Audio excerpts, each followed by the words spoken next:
filtered We've it already out. laid the ground rules of what to say. So Yep. should sure be. have. And what to show and everything else. So it's been a couple months, a little longer since the pod, but a couple months since the end of NASCAR season. What you guys been up to? Just an NFC Championship appearance. Yep, there was that. You Nobody know. saw that coming. Let's just say we weren't necessarily bored during the other parts of our Sundays and after the NASCAR season ended. I mean, I do was. you have a minute, Finn, to discuss your Lord and Savior, Jaden Daniels? Jared Goff. I had plenty. You know, Thanks. I believe it would Listen, be Mikey Samerstill. thanks. Well, yeah. I have a little running list of thanks to Jaden Daniels. Thank you, Jaden Daniels. Because of you, I've spent more time than ever with my daughter. Thanks to you, Jaden Daniels, I learned to make the best buffalo chicken dip ever. There you go. Because I've got all this time on my hands that I didn't think would happen because my Lions lost. But now it's time for the real sports to begin, the motorsports. And we're live. And rooms, baby. As of right now, Bubba Wallace just took green, 14 to go. First duel is underway. So, yeah. And Briscoe, we still don't know. We saw Briscoe go out a little while ago after he got the pole, by the way, in his first qualifying session at JGR in the 19. So why don't we start with that? Oh, I mean, buddy, I can't even describe how excited I am for this season. Like, welcome to the big club. Well, it's been a couple years of following Briscoe, and everybody who's ever followed the pod knows that's I started out a Briscoe guy. I've been one, and I decided like there was a time at the end of last year where I was like, maybe I'll just really ultimate troll Finn and just become a Ryan Blaney fan and just switch to all Blaney gear and like let Briscoe go to Toyota, and like that was fun and everything, but no. And now here we are. I was like, no, I'll just stick with Briscoe. I like Toyota fine. I just could never be a fan of a Chevy driver. And now here we are. First qualifying session, pole. Toyota's first pole in Daytona history. Let's also be clear, because I don't, if anybody is like trying to go back to any past episodes to necessarily understand, there were some technical difficulties at the dawn of the Finn, Corey, Blaney discussion that like carried on pretty much to this day about those two discussing and carrying things on. There were points where the episode I'm referring to is like, I think of it as the lost episode, but there were points during that episode where my head is like on my desk. Yeah, oh yeah. We went at it. These two were just back and forth so I've come for to like accept, 20 straight minutes. Like, so I've come to accept that Ryan Blaney is my Jalen Hurts, right? And that is, in the short story, Jalen Hurts, the year they lost the Super Bowl, everybody was, a lot of the narrative media was talking about, oh, he's elite, he's elite, he's elite. And I was not having it. And as a result, I ended up having a lot of, I would say, anti-Jalen Hurts conversations. But I liked Jalen Hurts. Jalen Hurts is a great human being, fantastic leader, fantastic quarterback, right? I just felt like at the time, a little too early to be calling him elite.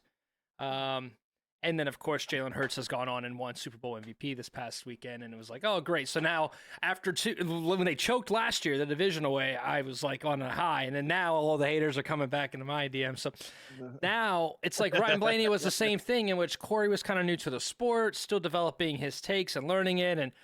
And for what it's worth, the season that he watched NASCAR for the first time at every race, the 12 was really, really fast. And it was just same deal. I ended up having like a lot of anti-Blaney conversation. I don't hate Ryan Blaney. Ryan Blaney's like a metalhead who's a diehard Jimmy Johnson fan. I should be a Ryan Blaney fan by all intents and purposes. And I have no issues with him. But it just led to so many anti-Blaney that it just evolves into a meme. And you know how it goes. We're not scared of having a big argument. But now, he has a championship now. The raced well last year. I think now he's starting to enter into that like bona fide, like it's hard to place him outside of the top 5 now. Where you put him in your top 5 is totally up to opinion. I wouldn't put him in the top 3, but that's, again, some tracks he is a top 2, top 1 driver, but I think I will concede here. Ryan Blaney is a top 5 driver in NASCAR now. He wasn't when Corey started watching, but he is now. Who are the drivers this year you think have a better chance of winning a championship this year than Ryan Blaney? Bell, Okay. Elliott. Elliott had a fantastic, and this is going to be, long conversation, but Elliott had a fantastic year last year. Yeah. Extremely consistent. Highest average finish in the entire sport. Yep. And I think he's going to be the breakout Hendrick driver this year. Bell, I'm going to go wild here and say Briscoe. And I know I doesn't have to do a lot of convincing to you, but I mean, this is not quite the same as Larson going from the 42 at Chip Ganassi to a Hendrick car, but it's about as close as we're ever going to see. A guy from like carrying a dog shit ride to Stuart Haas. I'm so excited that to see, and you know what? It's not just for Briscoe. I'm excited to see what Gregson does this year. I'm excited to see what Barry does this year in the 21. Can he outperform what Harrison Burton's doing? Like, by the way, Burton's out of the Cup Series, isn't he? Yep. No. If he does drive, it'll be part-time stuff. But those are kind of the big three for me. That I think with Briscoe kind of being the wild card. Obviously, Larson's there, but Larson he's a go get his wins guy. He's extremely competitive. Reddick's another name in the mix. But again, now we're getting to the point where it's like, okay, those are the guys that I would consider even with Blaney in terms of to get a championship. And Blaney's just better at Phoenix than those guys. So it's tough, right? And that's kind of the impetus of my question is like, do you put Logano in that category? I mean, I'm not going to not put the 3-time champion who stole 2 championships at Phoenix. But again, if I just, and again, not to dive our whole pod into this because Jeff's already like, motherfucker. This is worse. I at least have a race to keep myself. Jeff said this is worse than Finn. Just talk politics at this rate, dude. This is fine. I can just tune every time. I just again, and it will always it'll always be discussion. I just hate that the discussion about championship is who's best at Phoenix, right? Because we changed the track and now a completely different set of guys are the favorites for the championship, and it's just such a weird thing for me. So. But without of the scope of like, oh, who's the fastest at Phoenix? Like, who's going to be able to have a complete season, a complete chase? Those are the names of guys that I think. And I do. One of the things that you have not seen since being a Briscoe fan is how good he is as a road course racer when he's got good equipment. And I don't know if he's going to be winning. We have if he doesn't drive in the grass. There's another new guy in a new ride this year who's probably the favorite at any and all right turn tracks. And let's pivot to that, right? So Briscoe, blazing fast. I mean, not won the pole straight by. The only guy to lay down 49.2s. Yeah. Smoked the field. So Joe Gibbs Racing came out and made a statement. We're going to give this kid a fast car. It's up to him to figure it out. Yeah. But how about Shane Van Gisbergen going 7th in the Clash at a short track in a new car? I'm going to get it's the Clash, but like 7th? Passing cars? At a short track, yeah, absolutely. I don't think anyone's going to dispute his natural talent. Yeah. I mean, the guy can drive anything. So I kind of wanted to, I didn't really get as much of a chance to throw in on some of the other discussion, but I felt like you left a name out of there, at least in my opinion, as far as somebody that I feel like would have the chance to potentially carry their way out towards the end this year and put together a string of a season. Like there's 2 cars that I'm particularly looking for, and I'm looking at them for 2 different reasons, for similar reasons. But what I want to see in regards to results compared to where they are, and one is the 45, because I think that Tyler Reddick stands just as good a chance as any other driver out there right now to potentially take home a cup. And the other one that I want to see, and this touches on what you were talking about before in regards to who is going to be the top Hendrick driver, I'm wondering what the 24 is going to look like as we get down towards the end of the season this year. And we've seen multiple times solid, good consistency towards the beginning of the year, or find like a really good stretch at some point towards the middle and seen success.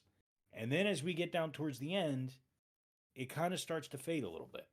And we don't quite see that closer killer instinct that we think we should have seen. And we kind of wonder, where the hell did William Byron go? Yeah. I mean, not that those guys aren't talented, right? But let's just look at and I don't know. I have to go check the schedule to see out the gate if we're in the same at the end of the year here. But there's 2 tracks at the end of this season that are crucial right? It seems like they're extremely crucial to the guys' success. Martinsville and Phoenix, right?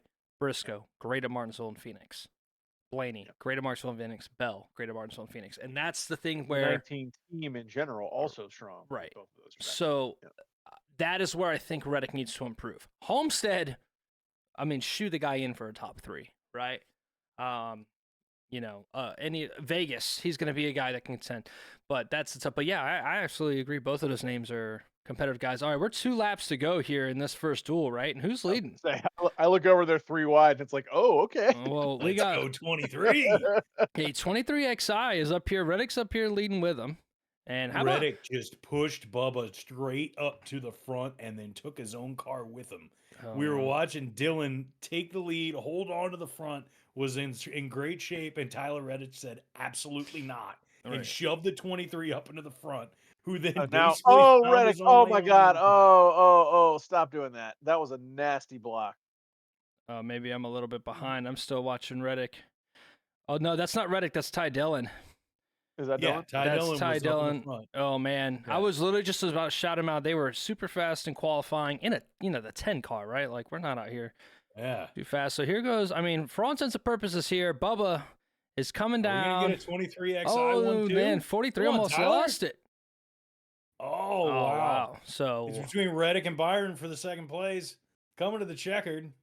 Wallace, Bubba Byron, Wallace.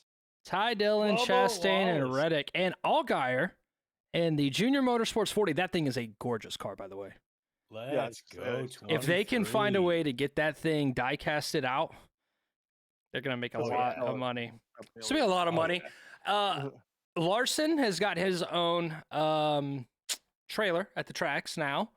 All of the normal ones are gonna be wide open now because that Dale Junior Motorsports trailer that sells Dale's gear is gonna have all that 8 gear because he raced the 8 Bud late model. Yep. So don't expect it's like your experiences may vary. You go to any other one, you'll be in and out of there. You go to that one, you might miss half the race. But those are good. I mean, paint schemes. We did a huge paint scheme review last year. Don't need to go that route. But is there anything popping at you guys? I get to unironically wear Bass Pro Shops gear, which I'm excited about. There you go. Like it's all of a sudden super popular to wear Bass Pro Shop stuff. Right at the exact, and it's like, God, look at this boomer walking around in this Bass Pro Shops gear. And it's like, no, not for the same reason you are though, cool guy at the gym. So one thing that I wanted to go into that I think is interesting is just the scenario we sit in right now. Finn's going to remember this more than Corey's going to remember this one. We are sitting here at, 8:40 at night Eastern Standard Time watching the Daytona duels. It was not too long ago that you had to find a way to call in sick to work, or you had to get a sick note and not go to school in order to watch the duels. These used to be on Thursday afternoon. Yeah. Really? It's interesting, to do, because I know I was trying to think back, and even in more of a, casual instance, I'm trying to think of how much real experience I would have had, like really catching the duels, and it really wasn't that much, because for the most part, it was going to happen while I was either, at work, or it was going to happen while I was at school. So I would have had to just find out what happened. So walk me through this. Like, what does it mean? Like, because I still don't even really know that. Oh, like why are we racing right now? Yeah, I mean, like I know that there's like entrance spots available. Okay. Right? Yeah. So, but like I don't really understand like why. Oh, why everybody's racing, right? So, right. First of all, I mean, this was the race, right? It's the highest money race in NASCAR, right? The big sponsors, and it used to be, 60, 70 entries into this bad boy, right? So racing your way in was one thing, but first of all, when we qualified on Wednesday, only 2 positions were set, the front row. Okay. Right. First and second. Right. And then what happens is everybody on the outside row races in one of the duels, and everybody inside a row races on the other duels. And where you finish in the duel is where you're starting on Sunday in that row. So right now, Bubba Wallace is going to start 3rd if it's the inside row one. Yeah, it is because Briscoe race. So it'll be Briscoe, Wallace, and Byron will be 1, 3, and 5 to start the race. And then the next duel is going to set the outside row. And then, of Okay. course, the guys are racing their way in. So, it's more important now than it used to be because it's way more track time with the cars, right? It used to be called Speed Weeks. We'd have 2 weeks at Speed weeks, Daytona, yeah, I've right? heard that. Yeah. And that also, the Clash was also there too, right? So that was, or well, the Bud Shootout is what it used to be called, and yeah, that was. And did we tell you why they used to call it the Bud? I mean, so the Anheuser Busch used to sponsor the pole position award. So what it used to be was the Bud Pole Award. If you ever won it on a race weekend, you get a nice trophy and interview, right? And then that qualified you to race in the shootout the next year. So that's how you got yourself into the shootout. But now I think, But are they doing anything tonight that couldn't be done with just a regular qualifying session? Is it um, for really what I'm saying is this just a glorified practice where they're also setting the lineup? I That's mean, pretty much at the point. Daytona, any starting spot doesn't matter. Right. At the end of the day, because NASCAR has had one practice session and then 1 to 2 qualifying laps. Guys like Helio, right? Guys that are like these entries in these other rides that maybe don't have a lot of track time, especially after a generation change of cars. It's really just to get reps, to get laps in and figure out where the car is good and bad and handling, right? Because if these guys just showed up on Sunday with with the handling of their car from qualifying, it'd be a mess, right? Giving these guys a chance to go figure out the race trim and the race setups and go. So, Makes sense. I'm excited. They got to do 500 miles on Sunday, so It's going to be fantastic. I'm going to be locked in for all 500. And then we got you are captain. You watch the opening and then you take a nap for 2.5 hours, and then you come back for the see who wrecked out and watch the rest. Well, I will say this: I'm a notorious plate track hater, but Atlanta has been extremely fun to watch the last 2 seasons. Part of next week, I think. Yeah. So like those will be fun, and I will be tuned in because it's just so much movement and it's just a different thing. But I'm real curious to see, and obviously the big headline of these types of racing is the lifting, right? The gas game. I do wish in a way that we could see maybe no caution. You keep the stages, no caution, super speedway race where you got to go. You can't play this game where we know a caution's coming out on lap 60 and lap 45, so we're just gonna save fuel and lift, and then everybody's just playing that lift game, and we're cruising around Daytona at 185 miles an hour. Right, at It's 80%, like yeah. it's like what we're doing. I mean, I get it, right? And that's what I read something that says you can't unlearn arrow, right? You can't unlearn things, right? Once you have a good strategy, you can't. You know what I'm saying? Like the tush push exists now. So if it's 4th and inches, you can't just go back to doing, other things. You do the tush push and innovation occurs. And right now the thing is that meta. So I'm curious to see what happens in that regard. Let's see. Any other faces, any new places, any guys that you like? All right. So you got your main driver. Who else are you watching this season? Like on the side screen, maybe an in-car view. Is it track specific, or you guys got some secondary guys you're digging? Oh, I genuinely always try and see what's going on just around JGR, but also with the 2311 team. I'll follow along and watch with that. And that's the other thing is now we've got, like, for one, it's going to be interesting to see what 2311 does with all the things that had unfolded in the off season and how they've kind of been battling it out with NASCAR for a little while. And Yeah. in my opinion, they're shaking things up. I don't think it's a bad thing. They're raising some questions and they're trying to get some answers that I think they're not the only ones that are looking for. So I think that's a good thing in general. Just when it comes to the concept of drivers trying to get their due, trying to get opportunities and understand like what we can do to update the charter system and to update just how the structure of the sport actually looks right now. I think that's a good thing. So I'll be watching those guys. And also, we've got more, there's another one, there's another car for 2311. So, now there's more Toyotas out there.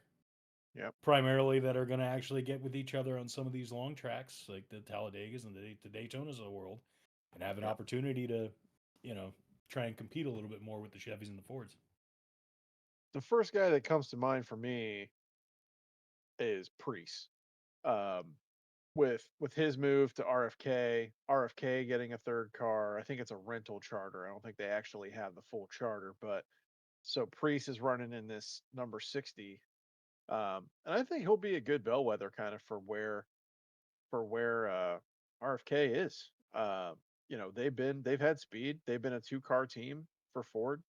Um, Keselowski and Busher both had okay seasons. I think Busher got screwed out of a couple wins last year just on bad luck, basically.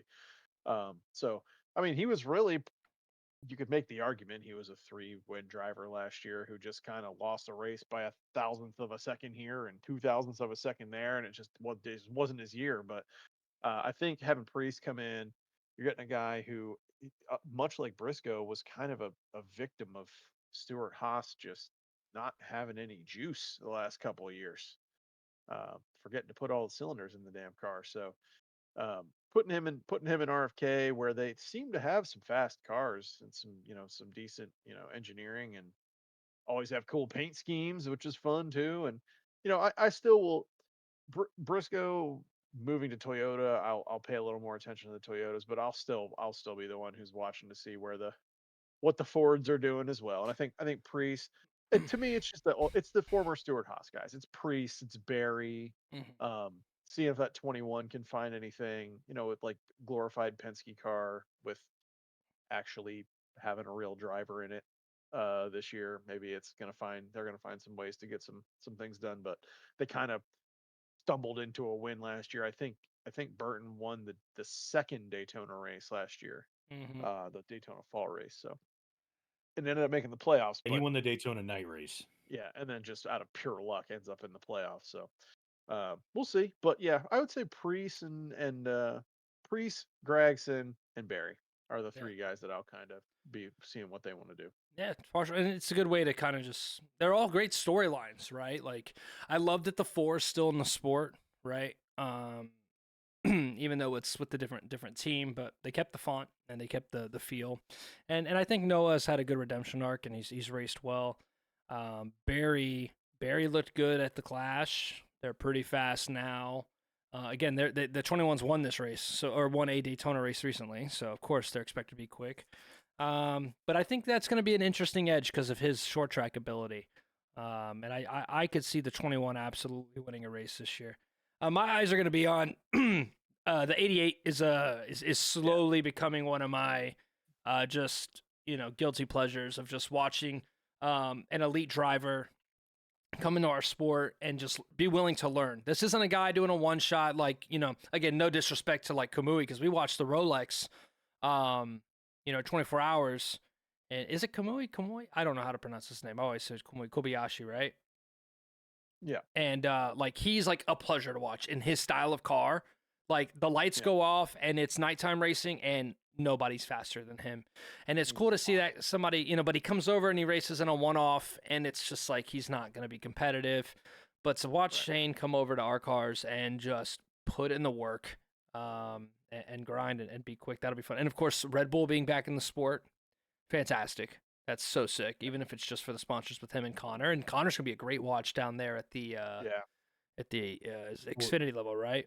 You've already said numerous times, like leading up here, Finn has said multiple times how he cannot wait to go and get himself a Red Bull diecast. I have a budget. I have, my tax return He's is already allocating funds. Yeah, he can get that. I mean, I always thought that. I mean, I'm not like a Red Bull fanboy, just to be clear, but I've always thought that those were the slickest cars back when it was, Brian Vickers racing those bad boys, and a little bit of, I feel like Casey Kane was racing a bit. AJ Allmendinger, I recall being in those Red Bull cars, if I'm remembering right. But that's always cool and it's fun. It's always better when that brand is in racing. And it's not as uppity as the F1 versions of Red Bull, right? It's not the same group. So nothing in NASCAR's as uppity as it is in F1, bro. now my favorite to watch is going to be the man in the 34 loves Mustang. Todd Gilliland, baby. There's your guy. Todd Gilliland has earned himself the top ride at one of Ford's premier teams, right? They said that they're like, that's their second team, right? It's literally, I mean, obviously I think it's really Penske and then RFK. Would But if they've got you Ford say- backing, Yeah, I was like, wait a minute. no, they got straight up told. I mean, it was last year. I have to remember what it was, but there was like big commitment from Ford too.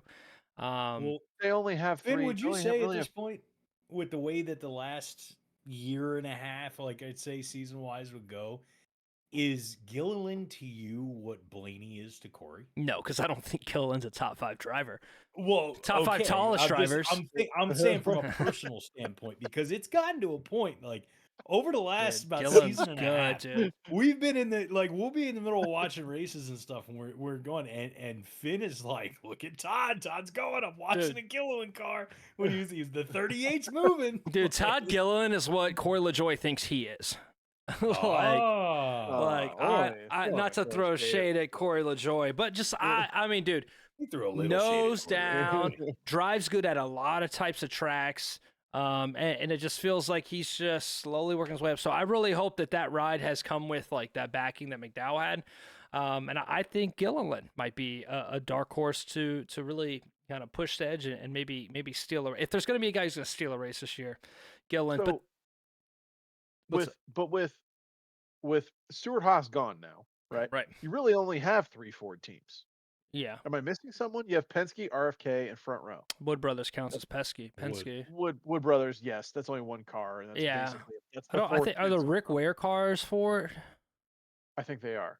I think the Rick Ware guys, but I mean, are we counting Cody Ware Yes, here? because Corey LaJoy is at Rick Ware now, and he is in a Mustang this year. There you go. So there you go. So you're yes, right. Corey Rick is Ware as counting. well. Right. Yes. All right. So well, then, yeah. I'll tell you something else that I'll be watching this year. Us. Yeah. So as we're in between the duels, how about that segue, huh? As we're in between the duels, I have an opportunity to talk a little bit about some housekeeping. You'll notice this is going to be a little bit of a different format than what you may be used to. We're kind of winging a few things on the fly here.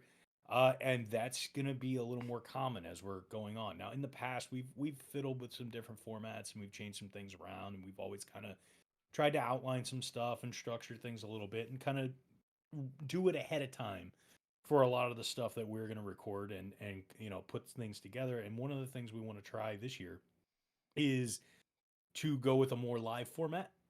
You'll have the opportunity to actually tune in to the show and watch us live. I'm not going to sit here and make comments like, "Hey, jump into the chat," and we're going to go and respond to everything. It's not going to be that. I'm not saying that we don't love you and that we are not going to ever check and respond to any of those things, but it's not necessarily a listener response type of deal. But we will do some things.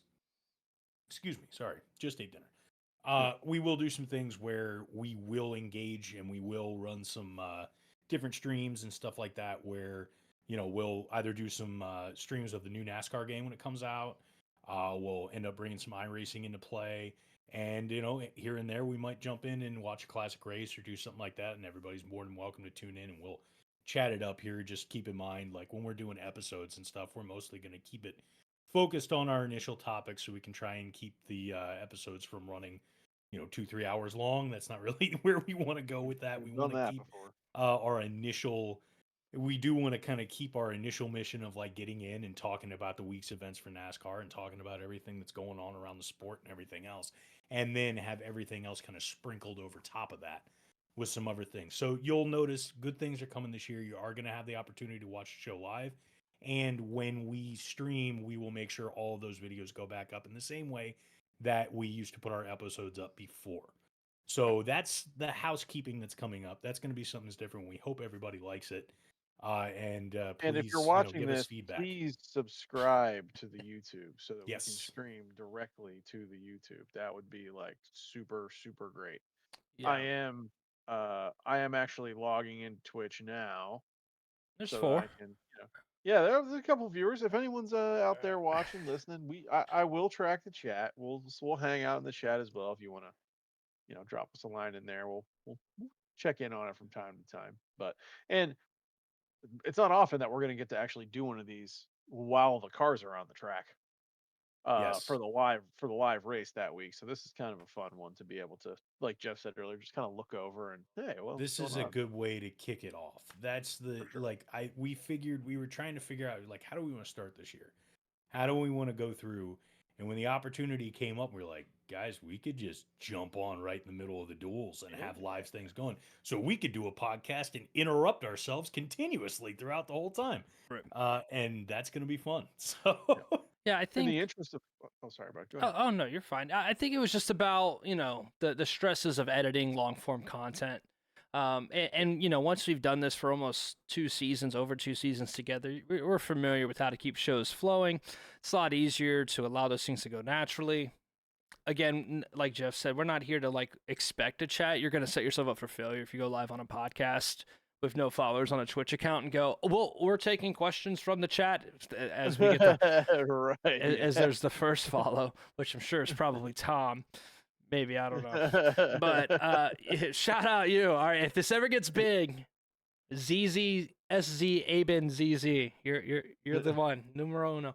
But I mean, really, it's just an easier for us to get this out. Also, it's easier to grab the clips and put that in short form content. And like Jeff said, there's opportunities where we can, if we're going to put our time and effort into long form content, it's going to be something that we're really passionate about. We're all big video game fans. These guys are tired. They've played nothing but Civ for like. I haven't got in it yet because I'm in Florida. Oh no, poor guy. No shot. Yeah.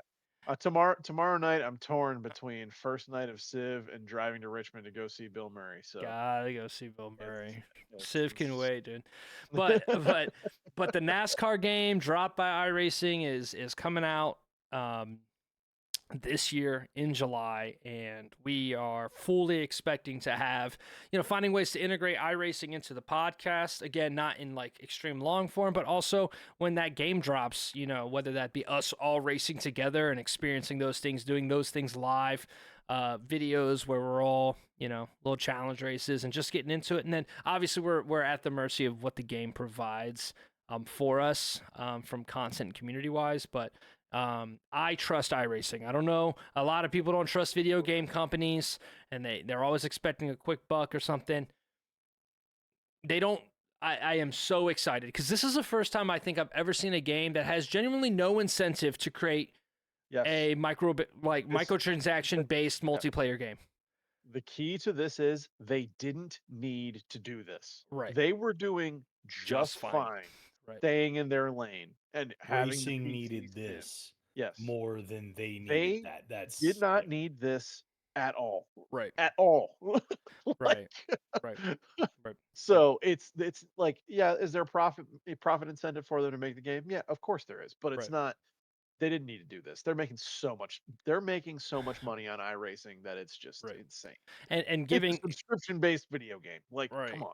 Like, and anything that they do that directly competes with iRacing as a platform hurts them. So their incentive, and they've pledged multiple times, we're gonna have this is about the career mode. This is about the experience of being a driver and having fun, as well as porting that to a console where it's easier for people to get in. They know that people are not going to be getting on after not having 10 years of not having a good NASCAR game, longer actually, and then expect to be in a racing sim. So I don't know if they're going to go more simcade or arcade. I don't know. All I know is if it can even kind of replicate what you get in iRacing driving in the seat, I'm in. And well, I'm gonna in regardless. What am I? I'm in. I'm in. Like I'm in the game. So, but we're gonna do that, and I think that's great. So I'm super pumped about this year. Also, keeping pods to about 45 minutes. We're at 36 now. I don't know if we're gonna get to that next duel. But either way, it's cool to do this. And also, I mentioned this to Jeff. If we're all here, we might go live for an end of the race. If we're all sitting in the chairs watching the race together, we might just. Not an official pod, just go live on Twitch or YouTube and just end of the race live reactions just to have that, right? Because who doesn't like the end of the race reaction, screaming, yelling, hooting, hollering? It's NASCAR. And if it's a super speedway race, you'll catch Finn right after he wakes up, and then we'll catch those last 15, 20 laps, and he'll be ready to stream it out. So Jesus Christ. So let me. So bringing it back around to NASCAR proper. who wins this weekend. Who- I would who- like to keep a little just no, doesn't have to be anything too serious, but we should make some predictions week by week. I've got one that I think could win this weekend, and I know it's completely random. Well, we're bringing Victory Lane back, right? That was we had discussed that at one point. Yeah, let's do that. Right? So what's the So, what did we agree on Victory Lane? all right, so here's the bit, right? We're gonna each week. We're not gonna do the fantasy thing because we did the NASCAR fantasy live whatever thing the last couple years. We're not gonna do that. We're just gonna pick one driver every week. Right. Whoever's driver finishes better than the other drivers is gonna get a little segment in the middle of the show to just talk about whatever they want. Victory lane, just how we used to do Victory it. Lane. We're just taking the fantasy aspect out of it because that Yeah. was a little overcomplicated. So what's the Fun rules? as it was. How many times can we pick a driver in a season? Honestly, man, I don't think we even need to. I don't even think we need Twice? to worry about that.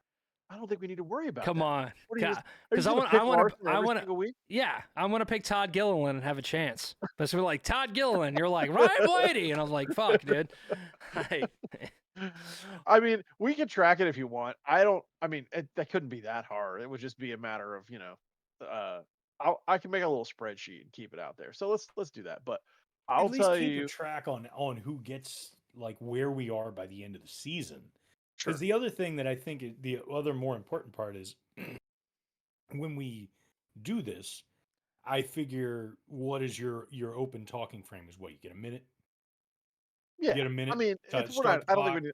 I don't think we need Everybody to put else a timer mutes. on You get a there. Right. minute to Yeah. talk, and Yeah. And I mean, we've done. I believe I cursed out Dan Snyder one time. R.I.P. Um, that's no, maybe no I'm RIP, sorry. no. But Go like, and live off in you know what it's Europe gonna, and you know never what it's come gonna back become. again. You Once we get to yeah. September, you and I are gonna be talking about the Commanders. When the video game comes out, we're talking about that. It'll be just like whatever random thing we just feel like talking about for that moment, whatever. So, That's one uh, of those things I love about this sport in yeah, general is how many things it carries through. yeah. Oh, sure. You know, you're starting like in February, you start in February. So you're catching like right at the end of the Super Bowl and the end of the NFL season, and it carries into baseball.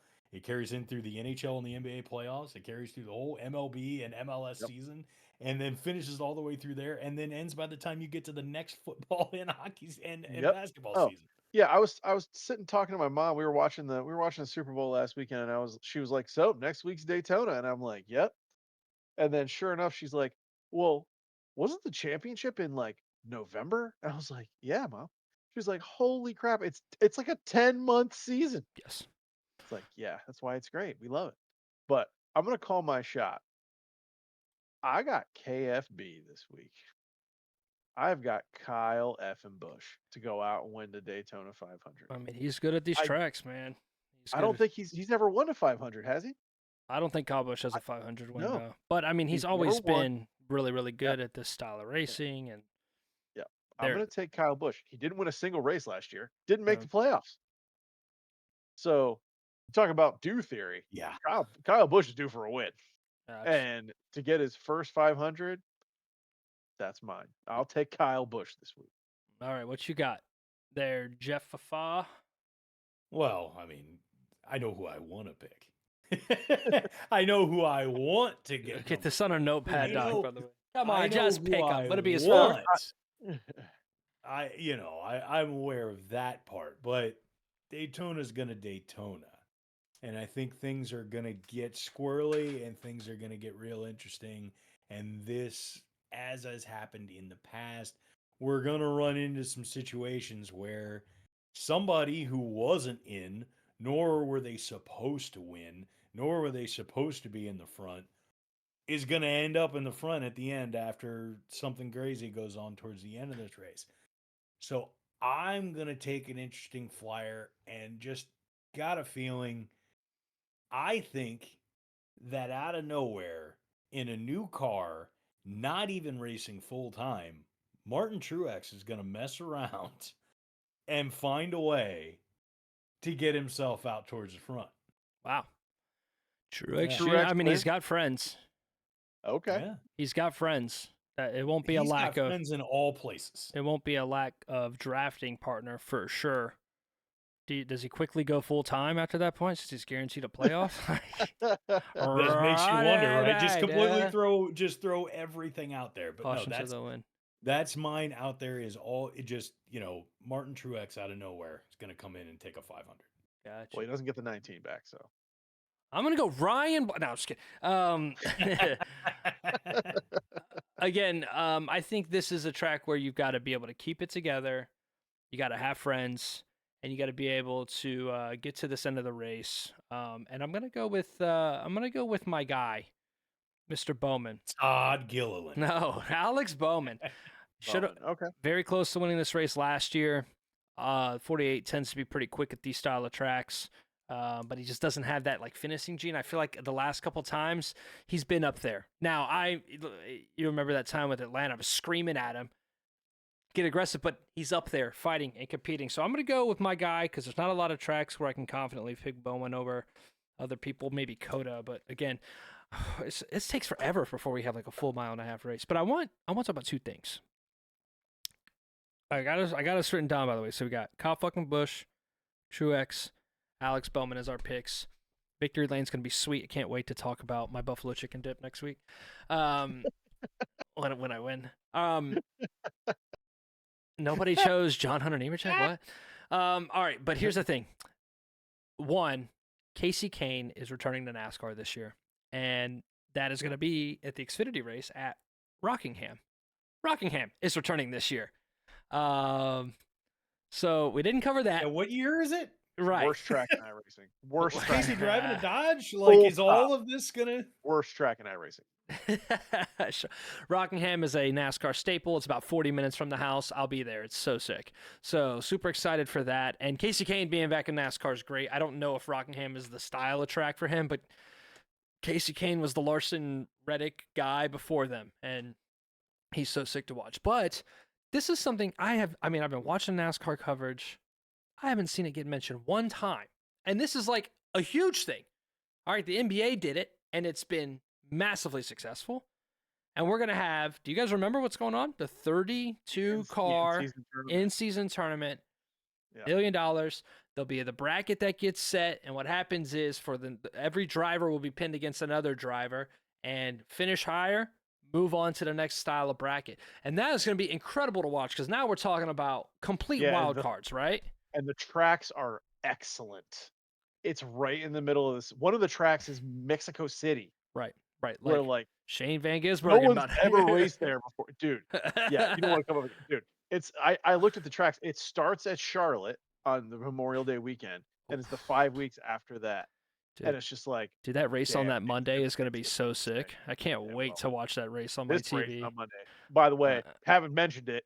40% chance of rain this Sunday during the 500. So how much money do you think NASCAR's losing because they're unwilling to adjust to rain? I don't understand. Unwilling to adjust to rain at all. I don't understand it. It is. I don't understand why this race. Like, respectfully, I don't know why this race is on a Sunday. But it should be scheduled for Saturday every single year, and then you have Sunday as a buffer day instead of Monday. Like, it doesn't make any sense. It rains in Florida. I'm here right now. It rains every day. It rains every day. I don't know what they're doing. It's. I mean, you guys heard my rant after the 600, where I was just like, dude, at some point, you lose the grandeur of it all. At some point, it's like, who gives a shit? Because you're just going to go to North Carolina in the spring.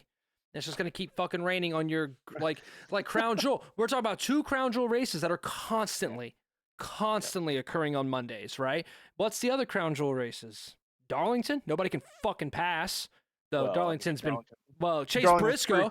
Yeah, I was gonna say Chase Briscoe can fucking pass. He's the only fucking guy that can do it. Obviously, Darlington is a fantastic track, but like, we don't have. Are they going back to the Brickyard this year? I don't know. Like, if that technically counts as a fucking, Crown Jewel anymore.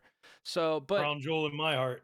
I agree, and I'd have to go back and rewatch that race because I remember being pretty busy that day, didn't get a chance to catch all of it. So, but now come on, let's adjust here. What are we doing? We got the greatest day in racing. They're not even doing that race anymore in Monaco, right? On Memorial Day weekend, I think they're moving it out. So like, I don't know. Like the grand, it's like, I'll just say, if 600 rains out again, Move the race to October. Have the 600, the Crown Jewel race in the playoffs. Yeah.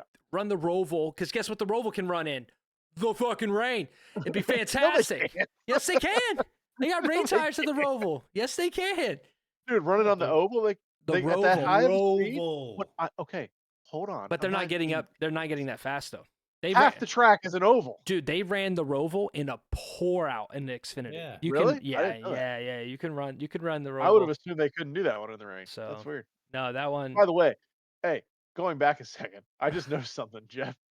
When Finn was reading off who our first follower is, did you catch who it was? Was it Yeah, Tom? I saw it was. No, No, it was a buddy of ours from way back. it's my boy Matt Zaban, dude. Oh, hell yeah, dude. Z-A-B. Rad. That's my neighbor across the street, Matt Zaban. I just looked up and I was like, I looked at the list, I was like, Zaban, I know who that is. Dude, hell yeah, dude. Matt, appreciate you, brother. Shout out to that guy. Yeah, he's a good dude. He shoveled my mom's driveway while I was down here in Florida. Him and his fam. Good peoples. Okay, so I got one last thing, and then I'm about ready to wrap this thing up. I don't know about you guys. We're at 50 minutes, so let's send us off. Who is your championship for? God damn, it's early. Bell Elliott. I mean, hey, here we are. Bell Elliott. All right. Blaney, Hamlin. Ooh, all right. Yeah.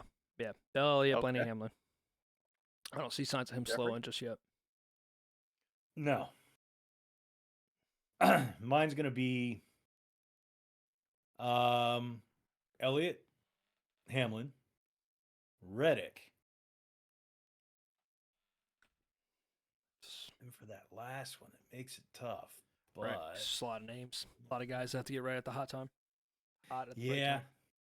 I'm gonna go Byron. All right. So I've got three of the same as Jeff. I've got Hamlin, Reddick, Byron. Mm-hmm. I don't think Chase Elliott makes it. Joey Logano. Gotta go Logano. I think like I'm No taking Blaney Joey. though. No Blaney. Yeah, I mean No it's Blaney. pick. I think one of the Penske guys is safe to get in, but again, my fifth driver, Chase Briscoe, no doubt in Yeah. my mind. I think we're gonna Todd see. Gilliland. I think we're gonna see an explosion of speed Oh yeah. from the 19 I think so. car. Yeah, I Toyota's think so. been bad fast. I think Toyota's been the best OEM in terms of just raw speed at tracks at showing up. Yep. And I don't think there's a whole lot of tracks that he can't compete at. So that's gonna Yep. be super, super hot. But I think Jeff, it'll be a super fun year. The thing that I find interesting in those predictions and just this entire episode, like Kyle Larson's name has been mentioned one time tonight. About and his all merch. it was About his to merch mention trailer. that he has his own trailer. And he doesn't even get much airtime on this podcast. It's kind of interesting to think about that. Like the 5 was just off the radar, and I'm thinking about that now, and I have a feeling we're gonna be here 10 months from now, potentially really regretting that concept. Like I think he's the I don't best. I think he's still the best driver in the sport. And you go, well, why aren't you putting him in your championship 4? And I just think he None of is so aggressive, and it's Yeah. burned him. Did he make it to champ 4 last year? No. Yes. I think he Yes. did, but he missed the year before. Again, he's not. I would not be shocked at all, and definitely a betting favorite. Like I didn't have to put money on my champ 4, right? So if I put, No, you know, but Great like prediction. I just think Write that that down. I just think Elliott is. If I'm gonna put a Hendrick car in, it's gonna be Elliott. I really think he's finally figured out the next gen car. You know, remember he missed a good chunk of the year with that injury, that snowboarding injury, and I Yeah. think he really locked in. And you know what? That performance in the Clash. I mean, it's the Clash. I get it, but that team coming out and being confident. When the 9 is confident and he's not doubting himself and beating himself up for things, that's a good fucking race team. And Yeah. I think they're gonna figure it out. So, but yeah, the Lars. I mean, obviously, come on, he's the best driver in the sport. 6 He wins could win, last he year. could win he could win 12 races this year, and none of us would be surprised. No. Yeah, and maybe that's what it is, right? I don't know if it's fatigue or if it's just like Spit it out. general, like just expecting to be good. Right. So that's where it is. But I just wanted to point that out. But I think we're reaching out Right. to the close because I want to catch the end of the Clash here I'm and going to bed. get the end of this. So I think that's going to wrap things up for us this week. Everybody, please make sure if you are watching now and you're catching this VOD, go to the YouTube channel at IntWreckPod or Intentional Wreck at YouTube. Follow us, subscribe, please. And then that way we can get up there so we can stream on YouTube as well as Twitch. You can follow us on Twitter at IntWreckPod. That's at IntWreckPod. Tell your friends, come join us, watch the show. And yeah, let's watch some racing. Let's have a good season, y'all. Take See care. ya.